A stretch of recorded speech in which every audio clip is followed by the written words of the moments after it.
আলহামদুলিল্লাহ এখন নতুন স্বাধীনতা দেশের মধ্যে বাস করতেছি। আমার ইচ্ছেই ছিল আমি যেন অন্তত জীবিত থেকে স্বৈরাচারী শেখ হাসিনার একটা পতন দেখতে পারি, এটাই আমার আশা ছিল। আমি আলহামদুলিল্লাহ এখন এই নতুন একটা বাংলাদেশ পাই, আমি আলহামদুলিল্লাহ এখন শান্তিতে ঘুমাইতে পারতেছি, শান্তিতে কাজকাম করতেছি।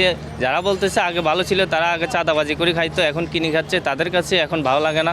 আমি আগেও কাজ করে খাইতাম, এখনও কাজ করে খাই। আলহামদুলিল্লাহ আমার কাছে এখন নতুন স্বাধীন দেশ পাই, আমার কাছে আলহামদুলিল্লাহ ভালো লাগে।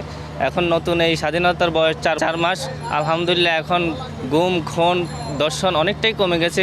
আশা করি ইনশাল্লাহ আরও কমে যাবে। আর আমরা এখন বর্তমানে সর্বোচ্চ একজন উপদেষ্টা পাইছি, এই মুহূর্তে ওনার মতো যোগ্য আমি মনে করি না কেউ নাই। আর দেশি বিদেশি যে ষড়যন্ত্র চলতেছে, ওনার মতো উপদেষ্টা না থাকলে এখন ষড়যন্ত্র আরও বেড়ে যেত।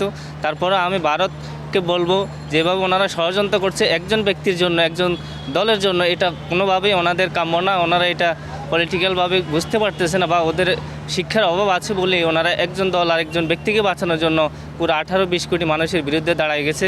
ওটা সম্পর্ক করতে হবে দেশের সাথে, দেশের। ওনারা একটা দলের জন্য আমাদের দেশের সম্পর্ক নষ্ট করতে পারে না। আমরা ওদের সাথে ব্যবসা করি, ওরা আমাদের সাথে করে, ওদেরও প্লাস আমাদেরও প্লাস। কিন্তু ওরা একটা দলের জন্য যেভাবে অস্থিতিশীল করতেছে, এটা কোনোভাবেই কাম্য না।